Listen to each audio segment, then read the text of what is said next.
Jaya Radha Madhava Kunja Vihari.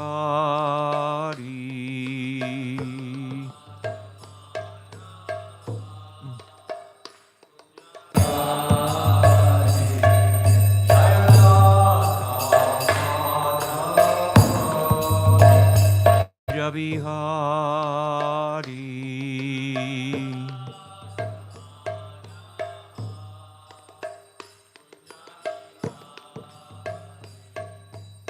Yashodanandana Brajajana Ranjana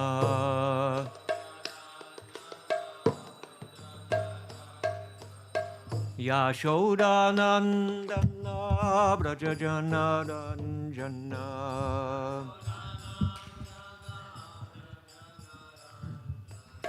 Yamunatira Vanachari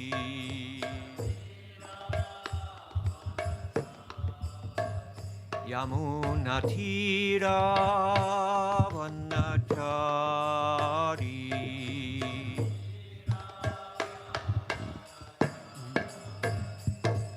Jaya Radha Madhava Kunja Vihari.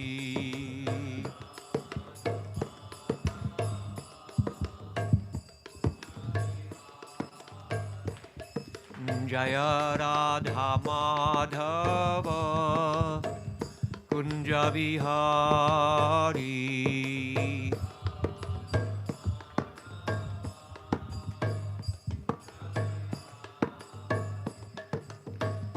Vijana Vallabha Giribharadhari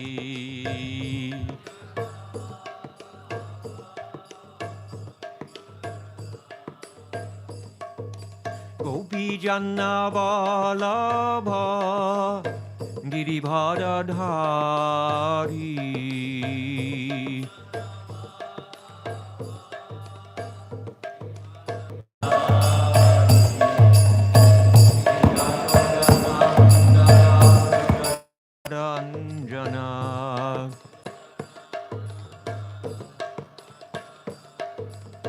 Yashodanandana Brajajana Ranjana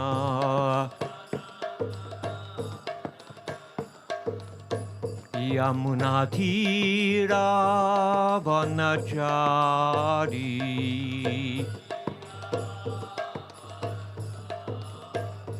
Yamunatira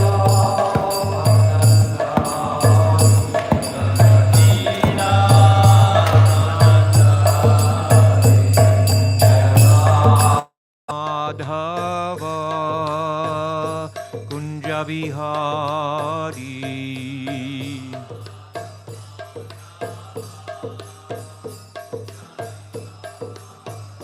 Jaya Radha Madhava Kunja Vihari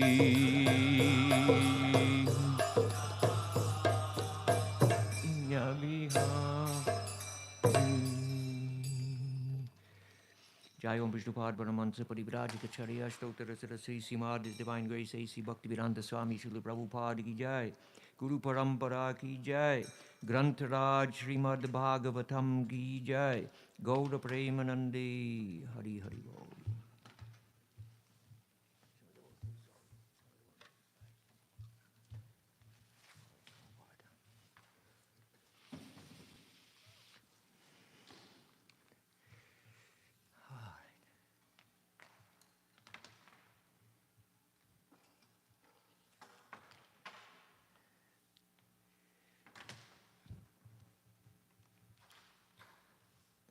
Reading from Śrimad Bhāgavatam, Canto 3, Chapter 25, The Glories of Devotional Service, Texts 5 and 6.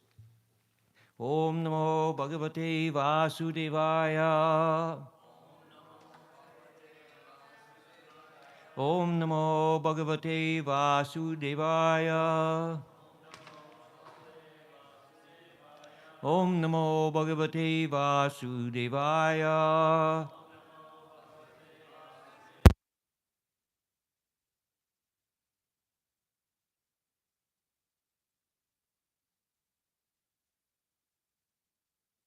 Saraswatim Vyasim Tato Jayam Mudirayet Nastaprayeshu Habadreshu Nityam Bhagavata Sevaya Bhagavati Uttamashloki Bhaktir Bhavati Naishtiki. Right. So we have the text.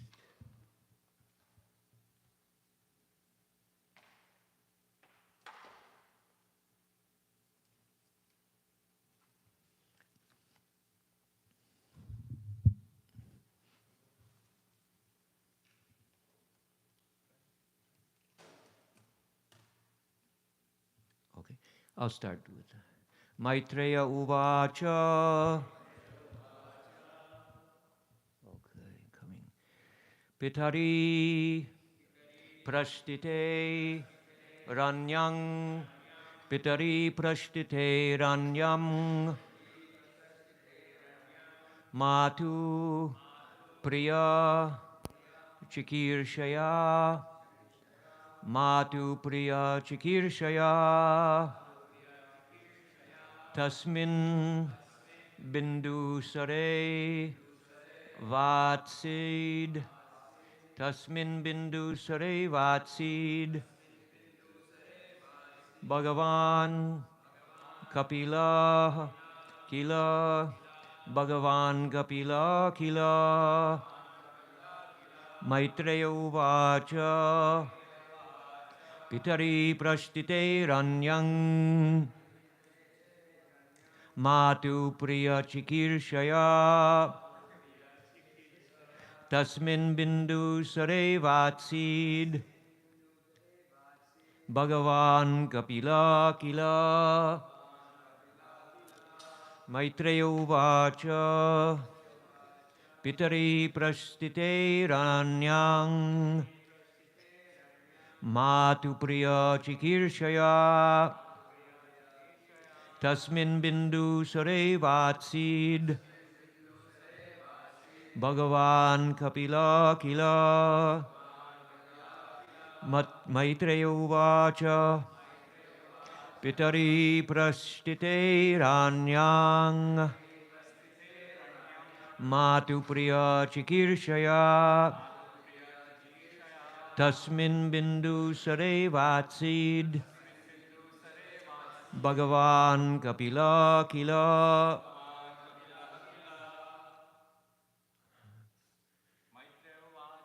Maitreya Uvacha. Pitari Prasthite Ranyang. Matu Priya Chikirshaya. Tasmin Bindu Sare Vatsid. Bhagavan Kapila Kila. Maitreya Uvacha.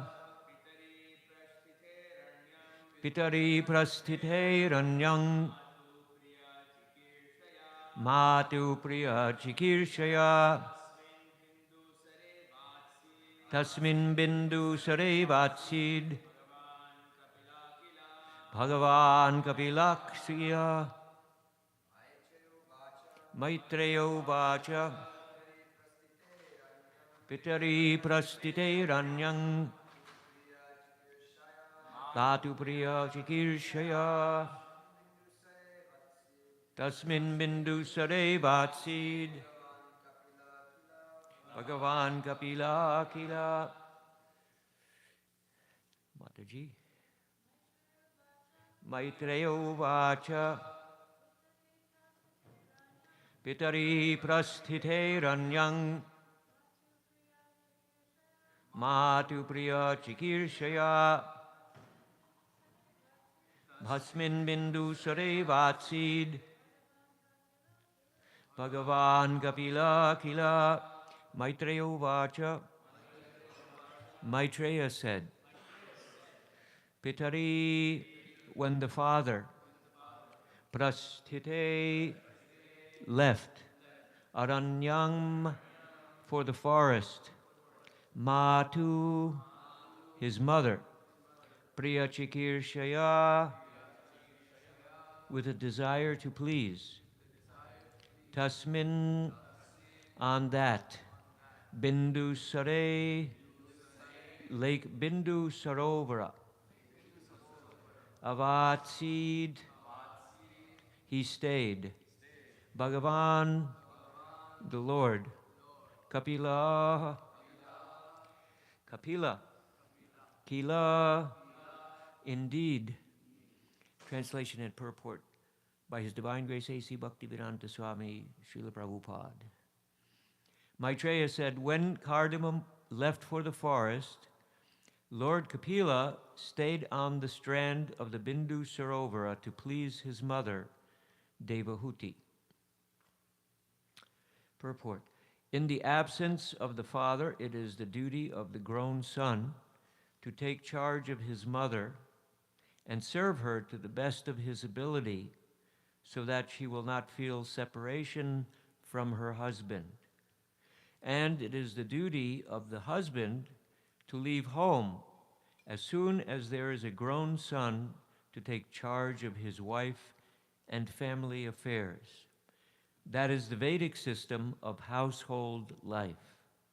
One should not remain continually implicated in household affairs up to the time of death. He must leave. Family affairs and the wife may be taken charge of by a grown son. Text 6. Tam asinam karmanang tattvamaga. I'll just chant this. Tattvama margagradarshanam swasutang devahutyaha dhatu samsmarati vachaha. When Kapila, who could show her the ultimate goal of the absolute truth, was sitting leisurely before her, Devahuti remembered the words of Brahma. The words Brahma had spoken to her, and she therefore began to question Kapila as follows.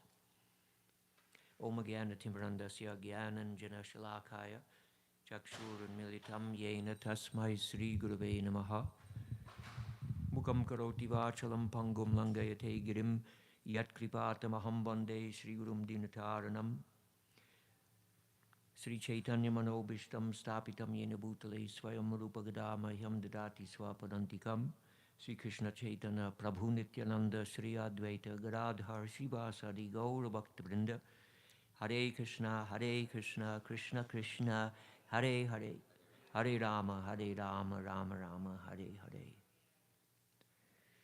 With the blessings of Janani Vas, I can speak. And Maharaj, Hare Krishna.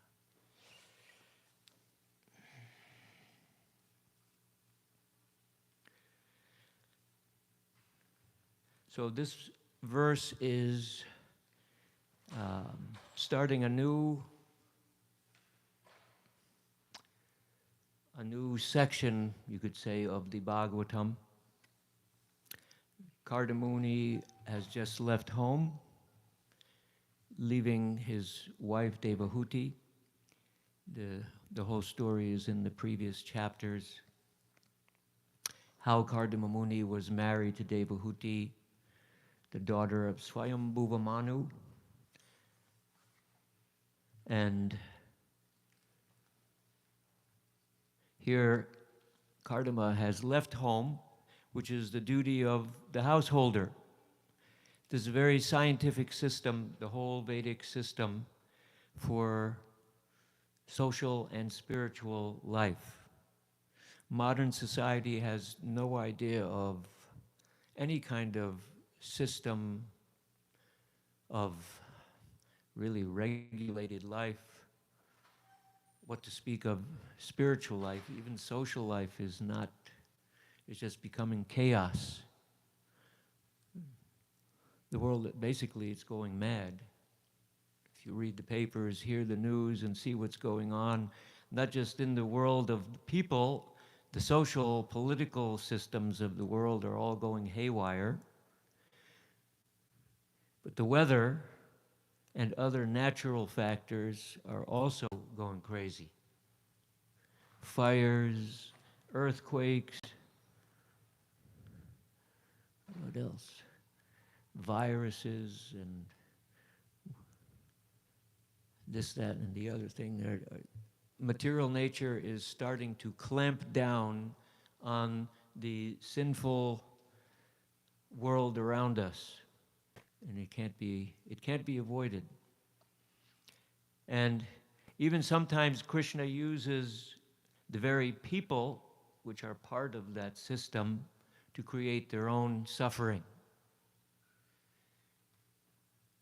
They create their own suffering. By their ignorance, not only does material nature invest all kinds of suffering and gradually just food dwindling and natural disasters and weather occurrences that disturb everyone, but over the course of time, people create their own suffering as part of their own karma. It's just kind of can't give you a good example off the top of my head, but things just happen because people don't live properly. They don't follow regulations. They don't follow any principles. And things just happen to them by their own course.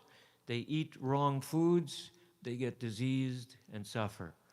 They perform too many of this or too much of that. They get involved in so many illicit activities. It causes karma. Even in this life, they suffer.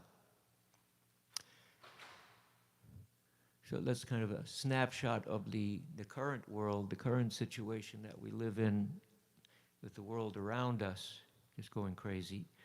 But Vedic culture is scientifically designed to organize people, human beings, from all classes, from all mentalities, in all divisions and all ways of thinking, into certain classifications and certain positions according to their mentalities and their nature and their birth and all these combinations. Shri Radha Govinda Ki Jai.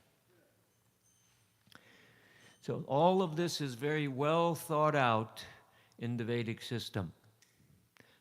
Varnashram Dharma. Varnashram Dharma. The Varna, 4 Varnas and 4 ashrams. And then you have the 4 Vedas.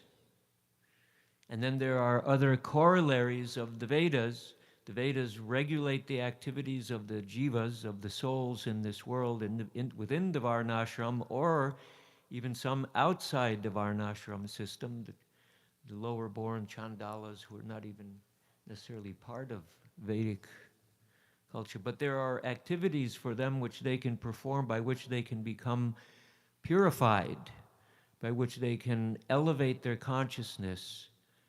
And if not in this one life, or they can get a better birth in their next life. So it's all very systematically laid out that you go from one to the next. Shudra is supposed to begin Shudra, then Vaishya, Kshatriya, then Brahmana. Brahmana is the head, Shudras are the legs, Vaishya is the bellies, Kshatriya the arms giving protection.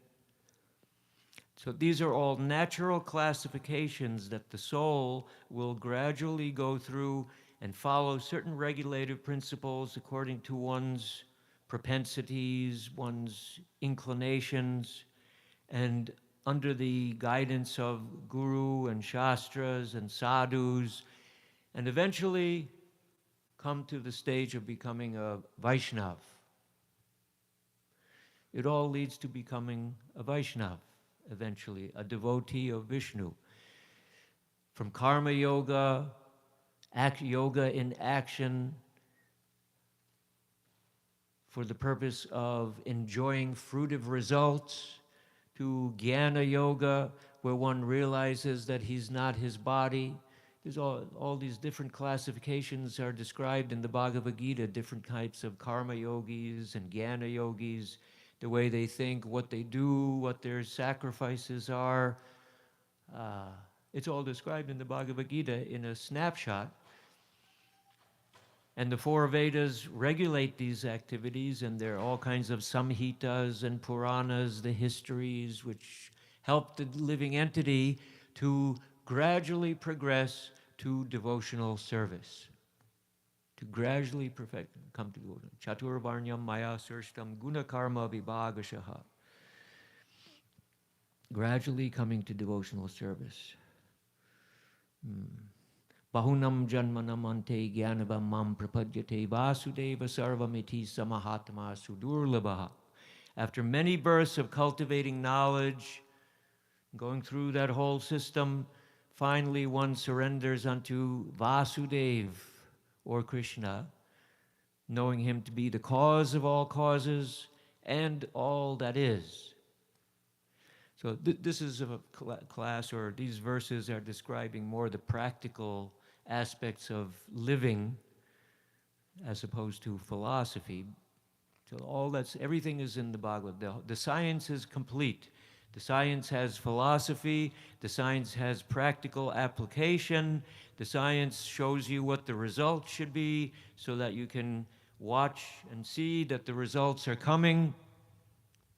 You're experiencing some purification. But Krishna consciousness is a little different because Krishna consciousness is the goal. So by coming to Krishna consciousness, we're not going through all these different stages. We are coming to the goal immediately. Yoginam api sarvesham madgate nantaratmana shradadhavan bhajate yomam sameyuktatamo mataha. Of all yogis, karma yogis, jnana yogis, ashtanga yogis, the bhakta is the best because he's always thinking of Krishna within his heart. That's the ultimate goal. So this whole process of Krishna consciousness is about practicing what is the goal. The sadhana and the sadhya are actually the same. In other systems of yoga and practice, there's a sadhana and there's a goal. And once you reach that goal, it's like links in the chain, then you develop the qualifications to go to the next link in the chain. Prabhupada always said that yoga is like a ladder. So we go from one step to the next step to the next step. They're like links in a chain. So we perfect one, then we go to the next. But Krishna consciousness is the goal of yoga, so we've immediately come to the goal. So he also compared it to a big hammer, like a sledgehammer. With a small hammer, you can tap a nail in, takes about 10, 12 hits. But with a sledgehammer, you can hit it all. One time, the nail goes in. He also gave the example that Krishna consciousness is like the elevator. You can reach the top of a building by the stairs or by the elevator. So the elevator is very easy. You just go once you're in there, you go to the top. But with the stairs, you may have a lot of stairs to go before you get to the top. So Krishna consciousness is the topmost yoga system. We have that book, The Topmost Yoga System. So that is our fortune that we've come across this Krishna consciousness movement, which has engaged us in the perfection of yoga from the start. From the start.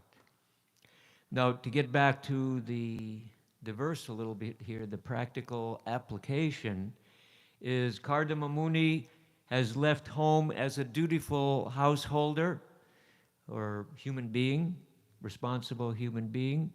Family life is finished. It's over. It's time to get back to the basics.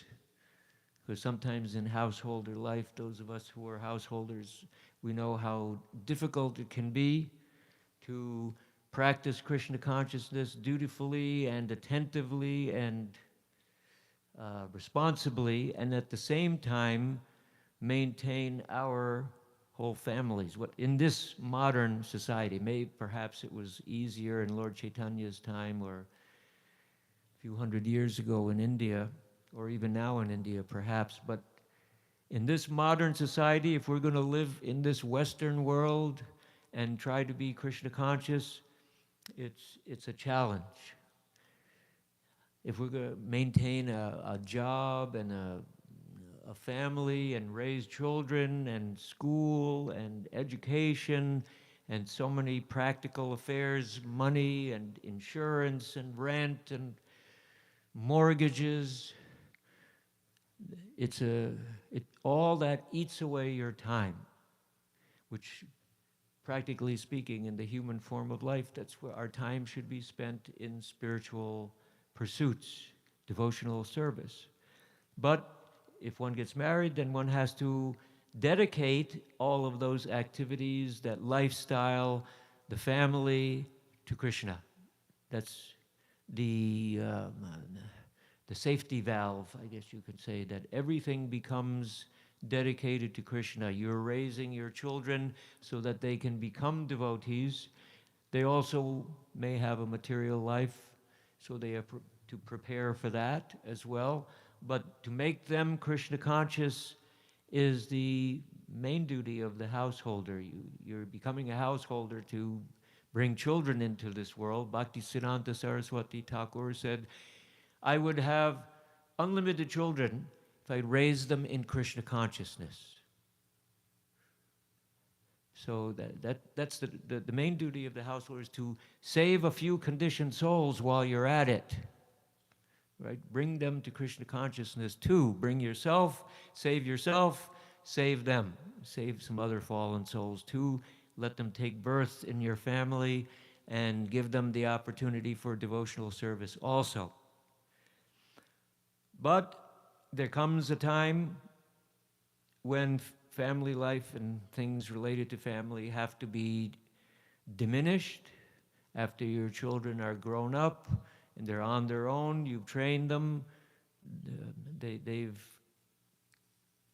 become independent. Then it's time for the next stage. So we have brahmachari, grihastha, vanaprastha, and sannyas. Now, in ISKCON, we don't have all these things worked out exactly just yet, but over time, things are manifesting in that way. So the vanaprastha ashram, it appears that Kardama Muni probably more or less took sannyas because he didn't leave with his wife. So that's another situation that's not explained here, although this verse shows the example that when the grown-up son is ready, then the father should leave home, and the grown-up son or sons should take care of the family affairs in his absence. He should go to the forest or to the ashram, and the grown-up son should take care of the mother and the family affairs. But another example, Maharaj, we were speaking that the last time I was here, going to the forest. That was the verse you spoke about. So I think it was the verse you spoke, but going to the forest. So that means going by oneself. But sometimes the wife may go with the husband if it's a vanaprastha order.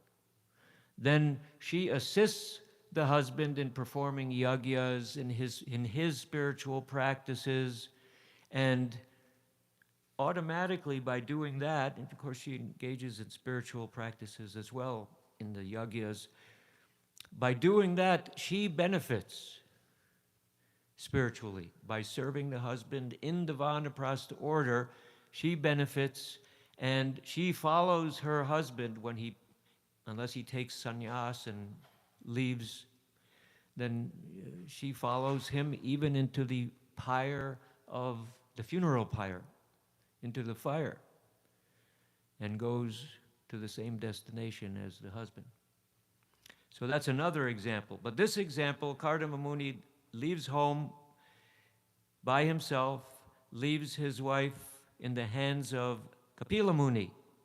And who could be a better son to leave into the hands of then Kapila Muni, who is the incarnation of the Supreme Personality of Godhead, and who later gives Devahuti all sorts of wonderful instructions about spiritual life.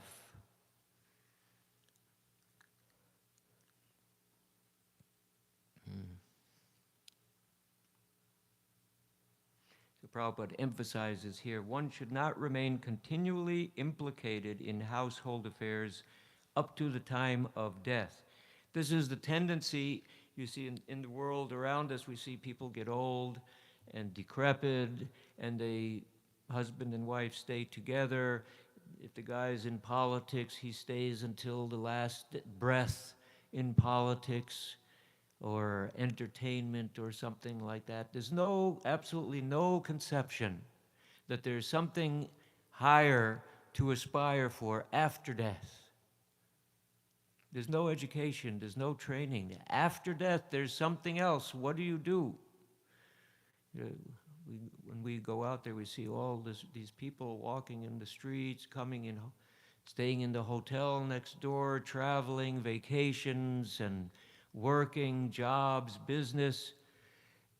And then you look at the other side of it, you see people are growing old and feeble, walking with canes and wheelchairs. My mother's 95 years old. She can hardly even walk. But there's no conception of life after death. They put them in old age homes or assisted living homes where they watch TV, watch Lucy, what was it? I Love Lucy or something like that, or Leave It to Beaver. So all they do is they sit and think about the past. Oh, remember when you did that? I remember when I did that, and telling stories to each other and about how I did this and I came from there, and then they just pass away. And their whole consciousness is just absorbed in their body and their life with no destination. And who knows what will they come back as? Yam yam bapi smaran babam chajyante kalevaram. What's the rest? Tum tum. Kaya. Sadatad baba bhavitaha. Whatever we're thinking of at the time of death, to that destination, that we will go. But people don't understand that you can create your next destination. They think that it's the end. So there's no training. They're happy just to watch TV and die. And that's it. But we can create our next destination, consciously create our next destination. And that's what the yogis do. They prepare themselves. They go for wherever, Brahman or Paramatma or Satyaloka or this loka or that loka. So we can prepare our soul, our being, our consciousness, our self, to go to the next destination. And that's what Krishna consciousness is. That's the science of Varnashram Dharma. That's the science that's taught in the Śrimad Bhāgavatam, to be conscious of Krishna, conscious of his incarnations, to discuss, hear, understand, realize. Satatam kirtayanto mam yatantascha dridavrata namasyantascha mam bhaktya nitya yukta upasate. Always chanting my glories, endeavoring with great determination, bowing down before me, these great souls perpetually worship me in devotion. So they're fully Krishna conscious, and by doing that, the next destination is assured. Sort of assured. You have to get Krishna's mercy. There are stages. There's also a science of bhakti yoga, so there are stages of consciousness to develop. But there is a science to it all, and we can perfect our lives by doing that. And so here it's saying that in the end of life, the husband should leave home The older son should take care of the elderly mother, and the process continues. Then the son, he has children, they grow up, he leaves home, his son takes care of his wife, and then the process just goes on like that for everyone. This is not exclusive. This story is not exclusive to Kardama Muni and Kapila Muni and Devahuti. These stories, these histories are examples by which to mold our own lives. So that's why we're reading and trying to understand and learn how to apply them, these principles, in our lives today.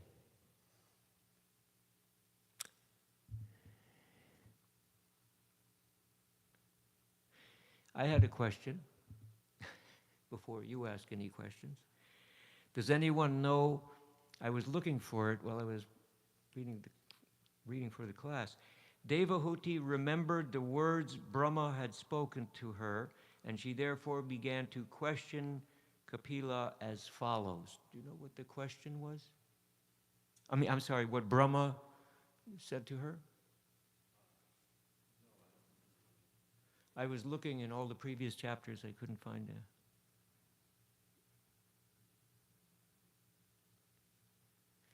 I think Brahma kind of gave a prediction that she would get a son who would be the Supreme Personality of Godhead and would instruct her, but I'm not 100% sure.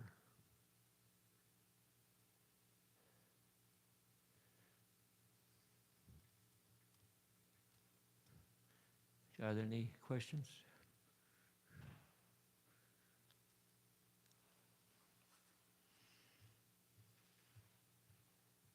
Yes, Prabhu.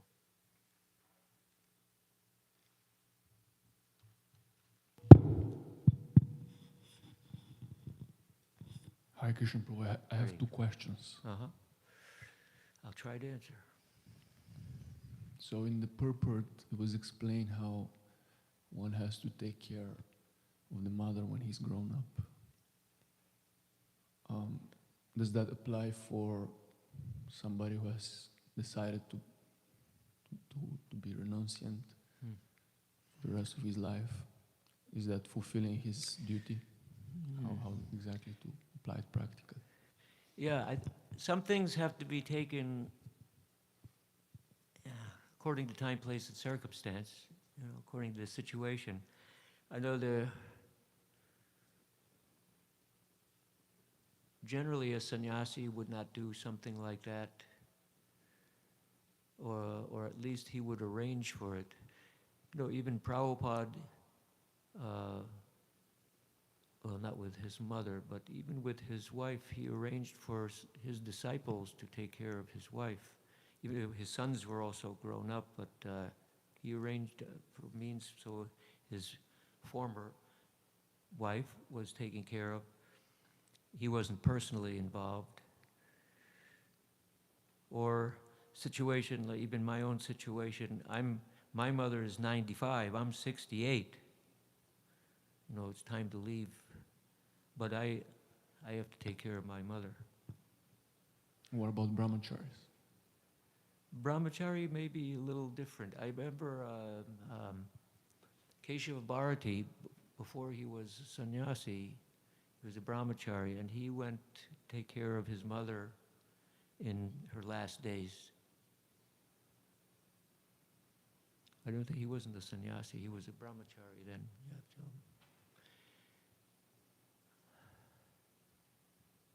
Yeah, I think it's certainly not perceived well by others if we just abandon our parents. Yeah, the Hare Krishna, we don't want to become famous for being neglectful and abandoning parents to die, on their own. Of course, if you can, I don't stay with my mother all the time. I have aides helping her. I don't even live in New York. She lives in New York. But some arrangement perhaps can be made to take care, but you can't forget about it altogether. Another example is, I won't mention his name, there's a devotee from Baltimore. He's very elderly, and his wife is also very elderly, and he decided to move to Mayapur and take what's called Kshetra Sannyas. He didn't take sannyas, but Kshetra Sannyas, where he's just living in Mayapur, and that's the end of his family life. He doesn't go to see his wife or anything. Kind of like Vanaprastha, I guess, like Kardama Muni.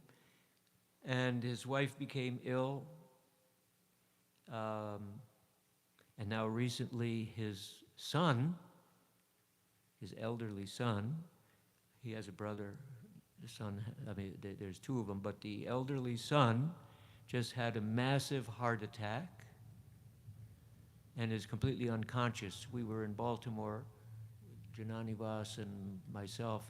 We took the Nityananda's Padukas and the Satari of Nrsingadev to see this devotee. He's been unconscious for probably now 4 or 5 days. But the father won't leave Mayapur. He won't leave Mayapur now. He's taken his vow, so some people may see that as insensitive or irresponsible, or let's say a scenario could be that the mother is older and she's not able to work, she's in disability.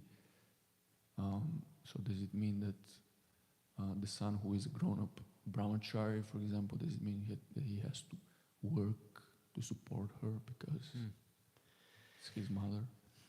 Yeah, I can't give a definitive answer, of course. It has to be discussed with the people involved, have to discuss with some of their gurus and ISKCON leaders and get some good advice what to do, what the best way to handle it.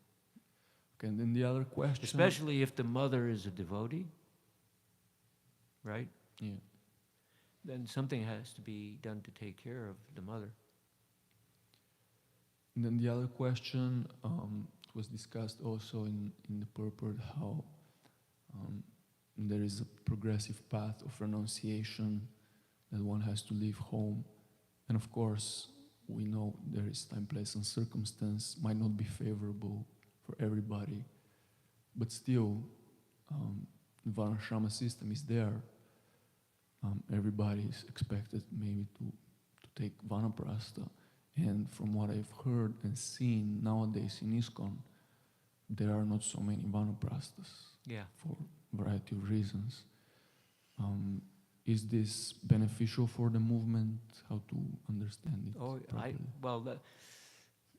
I can only give you my perspective on it, but yes, I think we have to, Prabhupada wanted us to establish the Varnashram system. Maybe it can't be done exactly as it was millennia ago during the time of Kapila Muni and Kardama Muni, but the basic principles, I think, can be enacted. All the different, but to speak of that side of it, the ashrams, there's also the varnas, Shudra, Vaishya, Kshatriya, Brahmana. Prabhupada spoke quite a bit about dividing society up by these classifications of human beings. And we're quite a ways from doing that. But it seems easier to do the brahmachari, Vaishya, brahmachari, grihastha, vanaprastha, and sannyas because we already have them. And it seems that people naturally flow towards their particular occupation.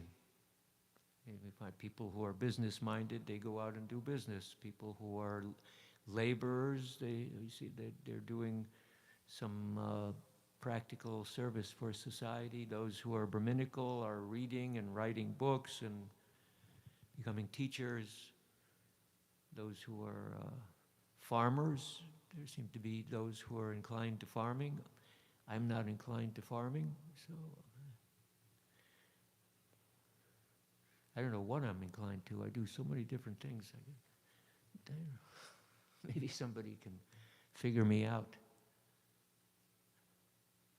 Mara, any comments on that? Yeah, I found that section. Oh, did you? You were asking about. It's in the previous chapter, in chapter 24, 18 and 19, where it says, Lord Brahma then told Devahuti, my dear daughter of Manu, the same Supreme Personality of Godhead, who killed the demon Kaitaba, is now within your womb. He will cut off all the knots of your ignorance and doubt. Then he will travel all over the world. And then the next verse reads, your son will be the head of all the perfected souls. He will be approved by the acharyas, expert in disseminating real knowledge. And among people, he will be celebrated by the name Kapila. As a son of Devahuti, he will increase your fame. And then it says, Brahma left. Brahma left. So Right. he was speaking to Kardama, and then he addresses Devahuti. Yeah, I missed that. Any comments on the... Well, I was just thinking about the whole idea of Varnashram Dharma, that we always hear there's Varnashram Dharma, and then we hear there's something called Daivi Varnashram Dharma. And devotees themselves don't fit so neatly into the Varnashram system, nor is it actually required so much for them, as far as I understand. When Prabhupada is exhorting us to develop Varnashram Dharma, to me, that means that he wanted us to develop a Varnashram Dharma for those who are not really on the path of devotion yet, or maybe in the penumbra of devotion. So in other words, create like farm communities where people who maybe, I always think of this as the circles like we have in 12th chapter of Bhagavad Gita. Krishna says, always think of me. That's the highest one. And if you can't think of me, engage in the practice of devotional service. In this way, you'll develop a desire to attain to me. If you can't do that, just work for me. So that seems to me that third circle down, people who maybe can't chant Hare Krishna every day, or don't follow all the regular principles, or whatever it is. But such people can be engaged in, say, farm projects or other kinds of things.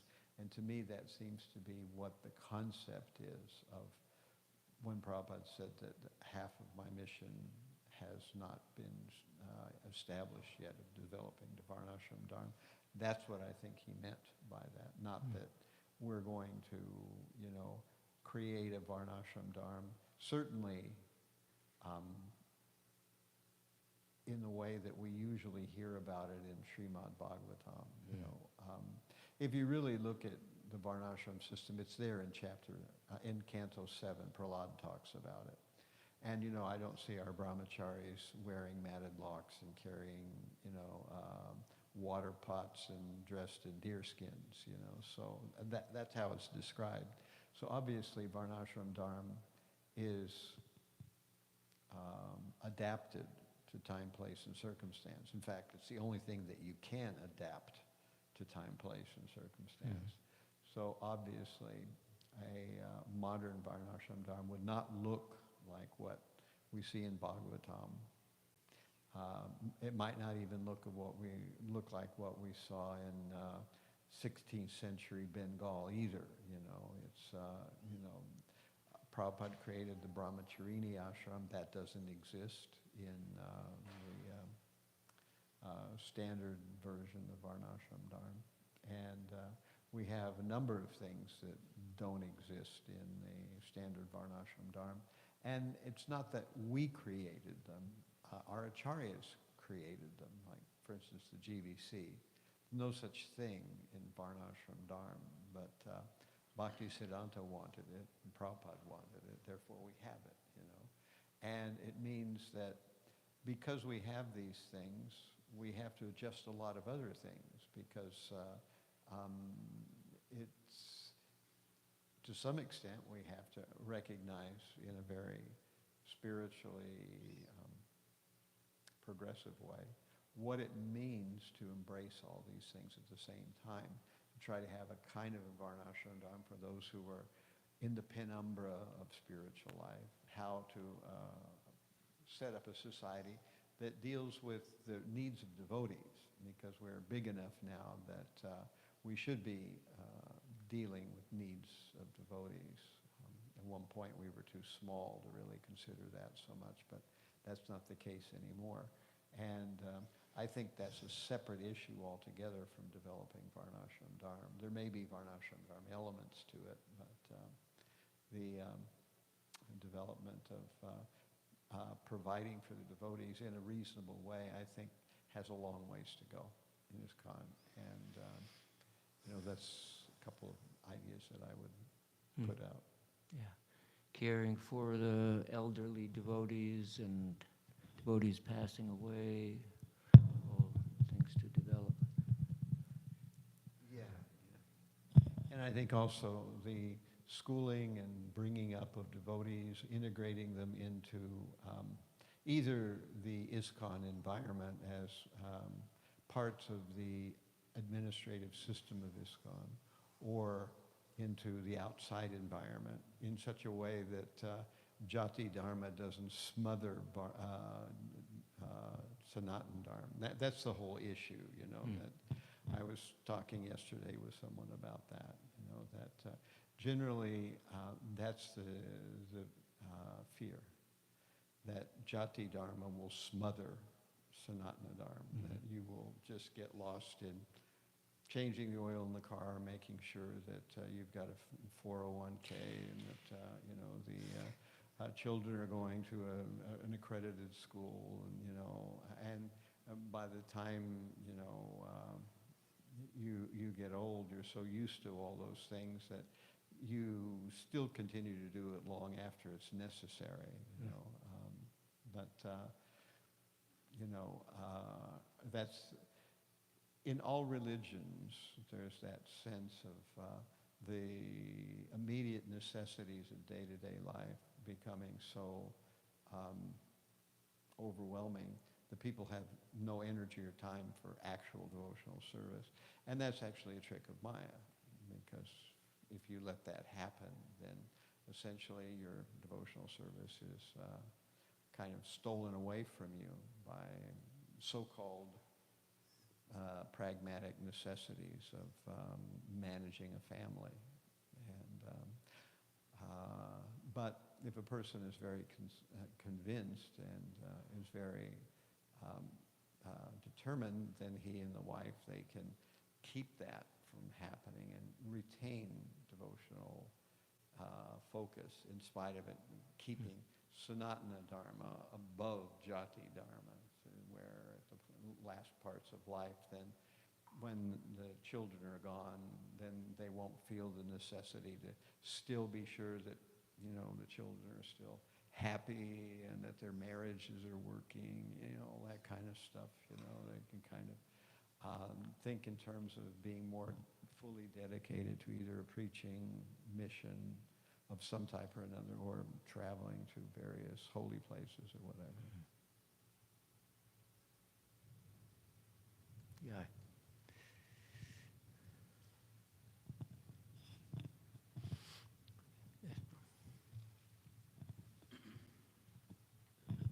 Hare Krishna. Hare Thank you for the class, Prabhu. Right. I had one question.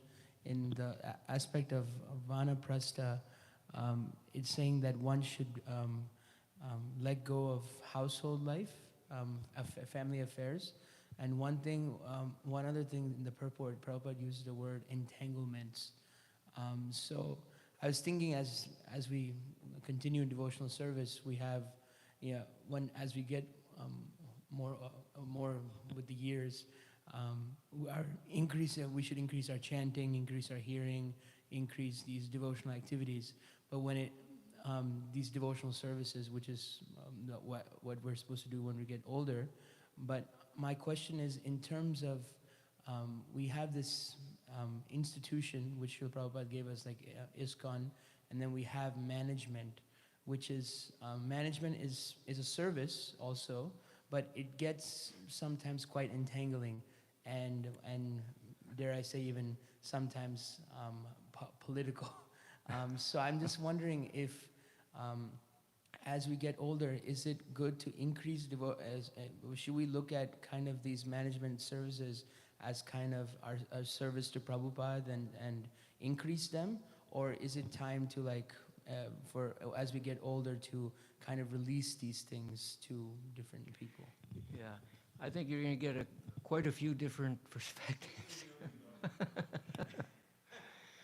Yeah, you have statements from Prabhupada, Prabhupada himself, coming to the West at 80 years old and setting up an institution and making statements like die on the battlefield and things like that. So I don't know what the definitive answer for a question like that. I think it's up to the individual what he feels he needs to do to serve Prabhupada, to serve their guru, to serve the mission. But at the same time, I see some of my older god brothers are becoming more immersed in Shravanam Kirtanam in their older age, and that's natural. That should be there because, as I mentioned earlier, the science of Krishna consciousness, there are different stages of internal development. The Shraddha and Bhajana Kriya, and all of those, Anartha Nivritti, and Nishta, Ruchi, Asakti, Bhava. We have to consciously move into those stages. And sometimes management, can be, even Prabhupada also said management is a headache. It's devotional service, it's helping the mission, it's fulfilling Prabhupada's desires. Even, the TOVP is a huge project, and I see Braj Vilas on the phone at 4 o'clock in the morning, calling, discussing problems, solving.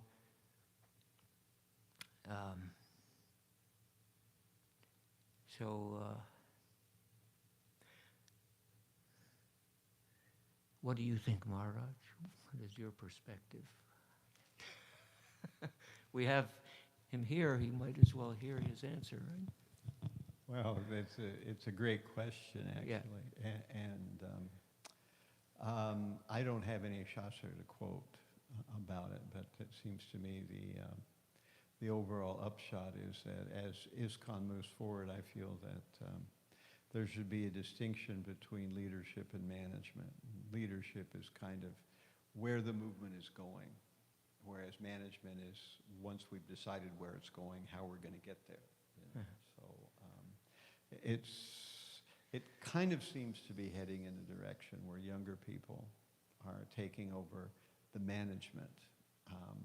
But I would feel very concerned if the older, more senior devotees gave up the leadership part of it, because oftentimes people can manage well and go towards the wrong goals. That's the issue there. On the other side of the coin, people can have great goals and make no progress at all at closing the gap to fulfill those goals. So it remains to be seen. Management isn't sometimes a headache. Management is a headache. It's never anything else. It's 100%, and that's why naturally being on the hot seat is not a pleasant situation. You are constantly, barraged by all kinds of issues. So as it goes on, there are different kinds of management, like we were saying, management of a whole area, management of a temple, management of a particular project, et cetera, et cetera. Gurus have to manage Was that? disciples. Gurus have to manage disciples. also Right, sometimes, we have to yeah. manage Different disciples. kind of management. So at any rate, all those things are there. And the idea that we're going to have some kind of peaceful, older status in our life, I think is a mirage. I don't think it didn't exist for Prabhupada. I don't think it's Right. going to exist for us. Might as well just get used to it. That the material world isn't going to get off your case until you check out, and exhale your last breath, and then you can be free from and that's actually an impetus for us to become more spiritually focused, because the material world is never a peaceful, nice, happy place like we've been told it can be. It can be more peaceful or less peaceful, but there'll always be upheavals and things going on. And I've just kind of gotten used to that fact that there's not going to be some kind of sitting on a lawn chair sipping a lemonade kind of retirement thing. It's not going to happen. It never will happen. It never has happened. It's just a mirage. It's one of those fairy tales that we're told when we're kids. Of course, if you're in Krishna consciousness, it doesn't burden you so much. You're able to accept it as part of Krishna. The other day, Gauranga gave a wonderful class that he was talking about how the difficulties encountered in devotional service are actually my treasures. That the difficulties or the happiness encountered in devotional service is all what Krishna is giving us. And as we go through these travail, or whatever it may happen to be, then we are actually being, I call it Krishna's open heart surgery, that he's, working on us in various ways. And we can, at the end of the day, you can just appreciate it, knowing that if you do or you don't, it's still going to happen. You might as well appreciate it. Either way, it's going to happen. Thank you. So, yeah, we'll stop here. 9:05. Thank you very much. Grantaraj Śrimad Bhāgavatam ki jai.